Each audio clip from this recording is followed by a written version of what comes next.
From Chicago's CAN TV, a look at the week's events is reported in the newspapers, in the blogs and online, and on radio and TV. This is Chicago Newsroom. Well, hi there, and welcome to Chicago Newsroom. On today's show, Chicago has 22 police districts, each with its own police station and its own commander. But there's some evidence that police brass believe they need at least one additional place, one that doesn't appear on the city's official directory on the website of police stations. It does appear on Google Maps, though, as the Chicago Police Department Evidence and Recovered Property section. But the very well-respected Guardian newspaper back in February said this facility at Homan Square was more than that it was also a place where the CPD could disappear arrestees for hours at a time, presumably for questioning and from such legal niceties as Miranda rights and lawyer representation. The police denied this, of course. Obviously they would, and the Guardian sued, and the results of that litigation just dropped yesterday in a new article in the Guardian. The important numbers: at least 3,540 people have been held there since the place opened for business sometime in 2004. And fully 2/3 of that activity has happened since Rahm Emanuel became mayor and appointed Gary McCarthy as his police chief. And it is also important to note that of these more than 3,000 people who ended up getting let me correct this. Of these 3,000 people, these are all people who ended up getting charged with something. At this point, we have no way of knowing how many people have been taken there, interrogated, and then released. That's a completely separate number.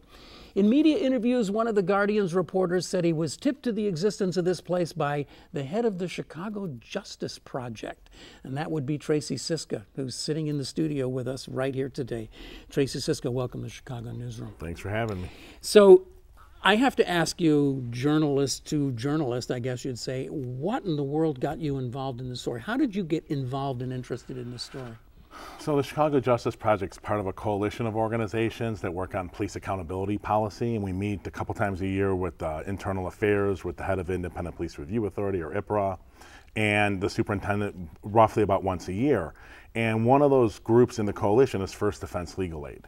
They represent people in custody. And I especially work closely with them, and over years, they would tell horror stories of not being able to get to see clients that were taken from all parts of the city. Mm-hmm. They couldn't find them anywhere, and then eventually they ended up turning up at Homan. So they talked about years of not being able to get access under any circumstances. Mm. So to be clear, I mean, I just kind of want to establish this. You're not some wild-eyed leftist organization that hates the cops. That's not what Chicago Justice Project is. No, we're a data project. Primarily what we focus on is just opening data from the criminal justice system to inform communities. Part of that is about the ills of the system. Part of that will also be about these are just the realities, and you need to look for answers to a lot of the violence and other things and other issues. The cops, it's just beyond their power. I mean, it's important to say that if you go to your website, you'll see this big study that you've just done about Cook County and the criminal justice system in Cook County and who gets charged. And yeah, out of the data, there was a great project done by Adler and DataMade, a private data company, where they mapped 5 years of criminal court data that Chicago Justice Project fought to open for 2 years. Basically, we were able to determine, how much money is spent incarcerating people per block in the city, and some just fascinating numbers. Interesting data. So somehow or other, as you say, you got your attention focused on Homan Square. What do you think is important that people watching this show who have no knowledge of this, what's the quick takeaway of what we need to know about Homan Square? The biggest thing is, like, in the 50s, 60s, and 70s, and 80s, they would run you around to various districts so your lawyer could never find you. And the court said that's against the law. It's unconstitutional. So what the CPD had to do is they were forced to create a separate facility, which is what Homan Square is. Part of it's open to the public, and the public has been in. Part of it is where special units work, and they take people to sweat them. And it's a little nuance in the law. They take you, if they arrest you, Ken, they arrest you and they have already got the goods on you. They take you, they want to know about your supplier. They don't want to get information about you, because if they get information about you and they didn't give you a lawyer, that could get suppressed in court. But if they don't ask you about your case, they ask you about another case, and they use your intelligence to get search warrants to go arrest other people, that never appears in court. It's this little nuance in the law that people don't seem to understand that allows them to run this facility to basically disappear people. Their family can't find them, their lawyers can't find them. It could be anywhere from like an hour to 2 hours, some 12, 15, 18, some we've heard for 2 days. But is it technically legal then, or let's say not illegal to take someone in and interrogate? Well, here's the nuance. In a criminal case, if the only way something gets suppressed is if a court says it's against the law. Yeah. You tortured him like Burge did. Right. Here, it's probably technically illegal, but it's not going to affect the criminal case. Okay. So you can sue them after you get convicted. But the cops, they don't pay that out of their pockets, and it helps the system to get these confessions out of people and get this intelligence, so they have no disincentive to stop doing it. And it has been around for a while. I mean, the police have been in that building since 2000, earlier than that. Yeah, they've actually owned it, according to The Guardian, since 1995. Yeah. We don't know how long they've been in it. They won't answer questions. Right. The Guardian data is just till 2004, so there's a gap even in the numbers we have. I mean, I have personal knowledge of this because I worked for the city. I did video work for the mayor's press office, and I left the city in May of 2005, and I'm trying to remember how much longer before that, but for at least a year or more, we were doing press conferences over there. I mean, they had a whole media room over there, and that's where the superintendent and the mayor would go over there, and they would hold up the rifles that they'd pulled off the street this week, and and this is where people who believe the story in The Guardian and believe the data have rubbed with the Chicago press. I've been there. There's a press conference. Yeah. Well, have you been in the other section of the building? Yeah. No. Did you know anyone couldn't get in? No. Right. They didn't. They still don't believe it because they've been there. And one interesting anecdote that I've been told. It's a big building. It's a big building. It's a big warehouse. John Conroy, famed journalist, Burge, broke the Burge story, followed it tenaciously. He said flat out, the day that Andrew Wilson was tortured, that famous day now that we spent so much money on, there were reporters in the first floor of Area 2 at the time while he was being tortured upstairs. So having normal citizens in the building actually helps the plausible deniability. Yeah. Otherwise, if it's just somewhere no one's ever been and it was secret, oh my God. But reporters saying, I've been there, they couldn't possibly be doing it. I bring that up not to say it couldn't have happened. I was in the building for a press conference, but just simply to say that they've had the building for a long time, and it's just not, I guess it's not really clear when these special units moved in, but they've been in there a while. Right, well, we know Mobile Strike Force, Targeted Response Unit, SOS, they all worked out of those buildings. Now there's citywide narcotics units, Deployment Operations Center units, plus there's special units with task forces on the federal level. Yeah. And there's intelligences run out of there. So we don't even all these stories the Guardian do, we don't have a clear picture of how many units work out of there, how many guys. Yeah. It's all kind of clouded. And of course, I think we've all been fascinated to see when something like NATO or these various high-profile protests come up, the amount and degree of massive equipment that they can pull out in no time whatsoever.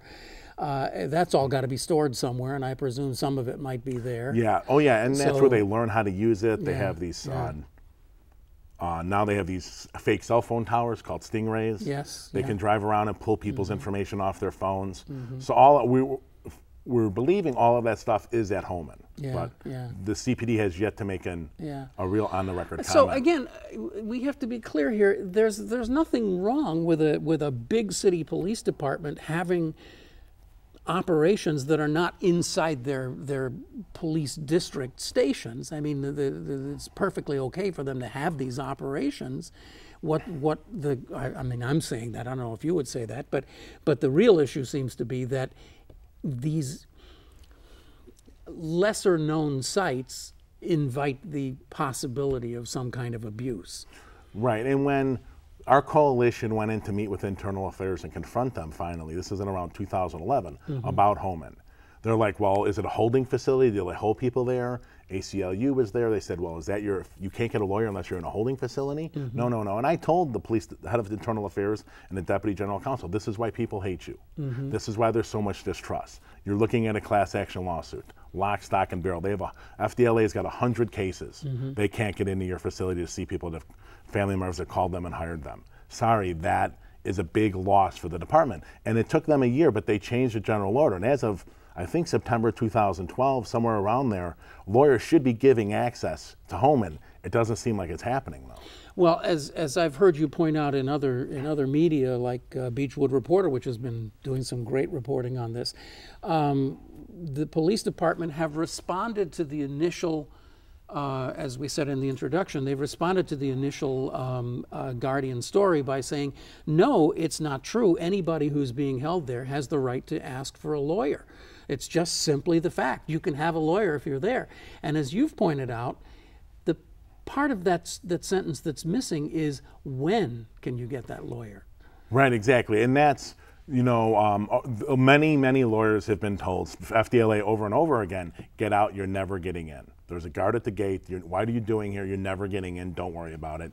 According to the Guardian's reporting, the police department, despite their general order to log all the visits, was only able to pull out 3 out of 3,500. Now, let's talk about that, because according to the Guardian, and this came as the result of, I mean, talk about FOIA. It took whatever it was, however long it took for this lawsuit, and the police department was forced by law to comply. And the police have identified 3,540 people, and these people were charged. And of those people, the headline seems to be that 82% of them were black, 8.5 were white, 6.7 Latino, and that 2/3 of these have happened under Rahm Emanuel. Put this into some perspective for me. 3,540 people. I don't have a sense of how many that is compared to like how many people. Well, I mean, we don't. This is over many years. It's over 10 years. Yeah. So, what percentage is that of people who are brought into all 22 stations? It's small. Very small. Right. Number. It's a small number. Now that average is about 1 a day. Okay. Okay. We believe the number to be much higher. I would seriously doubt that that's the real total number of people arrested in those 10 years. Well, as we've said, that doesn't count the people who are brought in, interrogated, whatever happens in there for however long, and then they're just simply let go, right? That could be thousands more. I mean, I don't want to be alarmist about it, but it seems reasonable that it could be thousands more people. If you're talking special units, multiple special units over the course of a decade, those numbers got to be much higher. Yeah. You know, you could just, I guess someone could FOIA the number of arrests, SOS, and targeted response unit and all those units make, and then kind of determine how many people have gone into Homan. But I would suspect it's in the thousands for sure. And I can't really kind of get a sense of this. It's like, do you think that most of the people who go there are held there for a pretty long period of time? Or are they just there in some cases just for a few minutes? I just don't quite understand what happens. Yeah, so there isn't a whole lot of evidence on that right now. Also, against the general order, at least I think since 2006, I don't think I don't think the Guardian was able to uncover any information from the CPD about how long people are held. Like, I don't think they have that. And it would be a question is why aren't they? If it's a legitimate police facility, why aren't you logging in? Right. John Smith was here. Yeah. Login came. Yeah. Left. Brought to the 11th district or whatever district they're brought to. Absent that, if they really don't have that, then you really have to seriously question anything the CPD is telling you about what's going on there. Now, the Guardian has unearthed a couple of stories of people who are willing to sit on camera and detail physical abuses that happened to them, that they were physically hurt. In one case, I guess you would call that a rape that happened in there. But it seems to me that the vast majority of these are not what we would come to call torture or physical abuse. They're intimidation, really, aren't they? Yeah. I mean, and again, what are they trying to do? Because the sense I get is that they're trying to get people to cooperate with them, to find them guns or to help them nail narcotics, whatever. Yeah, I mean, it's definitely a pressure to put on. It's definitely set up to put on maximum mental pressure. So they're there to cut you off from food and water for a period of time. You know, I've talked to some people that have been there. You're never getting out. You don't. Some people don't even know where they're at. It's basically set up to do what I would call either seriously mental abuse or what would be called, other people have called touchless torture, Yeah. which is raise up, jack up to the highest levels possible, the maximum amount of mental pressure on you to get you to cooperate. These are basically federal tactics. This is basic, and I think a lot of this probably does come from the feds. This is exactly what the DEA does. A few people pay attention, but they actually have shows on television showing them do this. Absolutely, it's right in now, the culture. It's right in the now, mass culture. and they think it's okay. And we approve it as society. It's like, these are dangerous people. We need to do this. We've got to get information out of them. One of the people that we talked to was in The Guardian. He was a pot dealer. Oh my God. You know, I was just in Denver. Plenty of people were buying it without any problem. And you know, they cuffed him to a wall, left him there for 8 or 12 hours, you know, screaming at him, yelling at him, you're going to give it up, you're going to stay here forever, you know, we're going to charge you the maximum. And he never did end up talking. He got charged and convicted of something. But, you know, you hear the stories, and it's definitely set up to put that kind of pressure on people. But for what? I mean, what are they trying to get? It's actionable. It's basically actionable intelligence. It is, we want to know who did you, like your pot dealer or other drug dealer, who's your supplier? They want to go up the chain. They want to go up the chain. Right. They don't care about you. They want to go up the chain. Yeah. And if want you give guns. them something, they will likely release you. You can. It has happened. But others have said, and others have told us, no, they don't. They're not there. Especially if you're high enough already, you're cooked. They're not going to let you go. And they want guns. But while they've got you, they want to get something more. Absolutely. The whole thing is not about getting you when you're there. It's about getting up the chain as much as they can, or actionable intelligence for other arrests. This is it's the incentive system that corrupted Mobile Strike Force, that corrupted the special operations sections. It's all about guns. SOS used to have a bulletin board, a whiteboard, and they used to put the number of guns officers had. Special and there was it was a special operations unit that worked out of Homan, and if you were on the bottom, you got crap from your bosses. Crap from your coworkers for not having enough guns. And it's this mythology, because the superintendent gets to go to that press conference we talked about and hold up the guns and saying, we're doing our job. Well, I'm so glad you brought that up, because this is the part that really sort of gets me confused about this, because if you did a sort of an inverted pyramid here, at the bottom of this thing is the detective who is brutalizing, either verbally or whatever, some guy, because he needs him to make a phone call right now and get somebody to put a gun in a garbage can that they can go over there and pick up because they need it for the superintendent, right?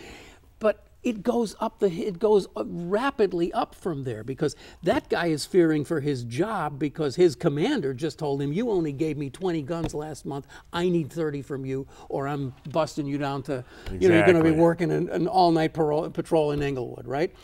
And that commander is getting called in on some video link from the superintendent's office saying, what's the matter with your unit? You only brought in 1,000, whatever it is. Or going to Comstat every Tuesday. Going to Comstat and being berated at Comstat. But look at McCarthy. He probably gets these calls from the mayor's office twice a day too. What the hell are you doing over there? Correct. Right? Yeah. And the mayor is talking to all his political people, and they're saying, if you don't do something about this, you are cooked as mayor. Right? So it's like everybody is freaking out. Right, and everybody assumes that the numbers of guns or the numbers of arrests or whatever equate to safety. Right, This is the sad truth. Right. While the police are a small part of what keeps us safe, it's very little of the overall picture. And this is all mythology, but the incentive system in that inverted triangle is all about those numbers. And they all get to brag to their bosses and relieve the pressure. And somehow or other they think, I have to say just wrong-headedly, that having these press conferences where they show what some of us suspect are basically the same guns every week. Or, I mean, I admit we've joked about it on this show and saying, you know, these guns look like they were pulled off the street in the 30s, you know, they're like Tommy guns or something. But okay, let's be serious about it.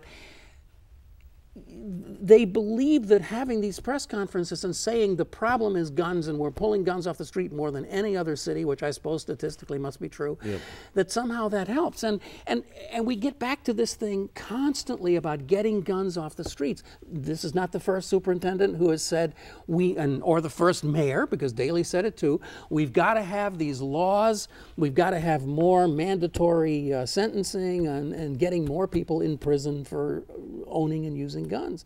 And I just have to ask, you know, at some point, isn't this just kind of madness? I mean, is that really going to solve anything? It's all propaganda. It's all about making people think that they're doing something about safety. The mandatory minimums that McCarthy and Emanuel have pushed, it's based on a study from the University of Chicago Crime Lab that I've been told the researcher won't even talk about anymore. 100 academics signed a counter to that. It was a horrible study, but it's also based off the New York law. New York has this law for mandatory minimums for gun possession. The problem is that rarely do people ever get charged with that.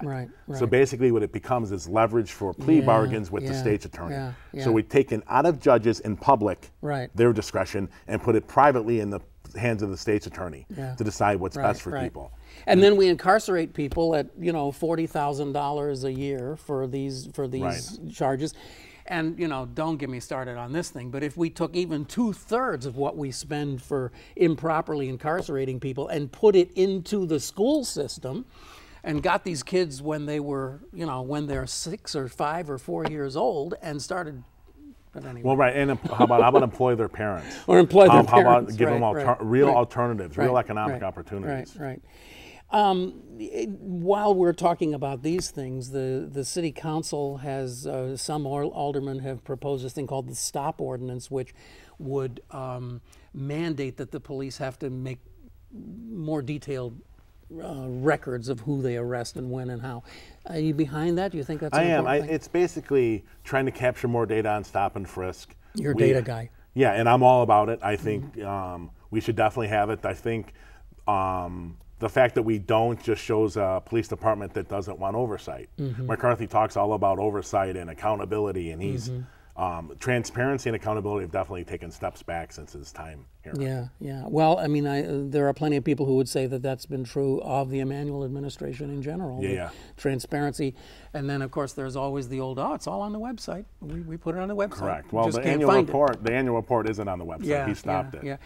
And of course that also, on that topic, is IPRA, the Police Review Authority, which we now know, again because of data that's been released, there were 400 civilian shootings over what period of time? I think it's since IPRA's been around. So that's right. I think it was 7 or 8 years. 7 or 8, 2008 maybe, somewhere around there. So in the time that IPRA's been around, there have been 400 civilian shootings, and one of them was found unjustified. Yes.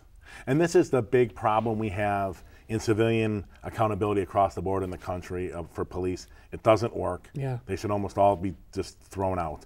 The fact is that IPRA looks at the very last moment in the interaction when the person pulled the trigger, that very last moment, instead of looking at the complete engagement and whether horrible tactics were used that led up to a situation where they had to fire. Maybe you don't fire the officer, maybe you don't charge him with murder, but a lot of these, I should say a lot, there are a certain percentage of these shootings that are just results of horrible tactics, racism. You can look around the country. We have plenty of examples. Well, we have Sandra Bland in our sites right now. And that also raises, we're just kind of running all over the place in our last couple of minutes here, but it also raises this really fascinating thing that's been happening a lot in the media. A lot of discussion lately about this concept of comply now and contest later.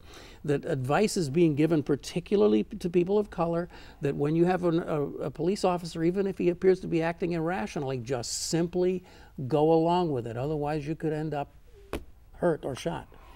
Right. Now, the reality is for their life to live, that's good advice. Just comply. Don't make the white guy angry with the gun because he just may kill you. Now, in reality, though, there is no contest. That's right. That's what it's all broken. Thinking. It is all broken. How do you contest? I mean, we just talked about 400 to 1. I mean, IPRA's a disaster. It has been. They changed leadership. That was a massive mistake. He's an ex-federal agent.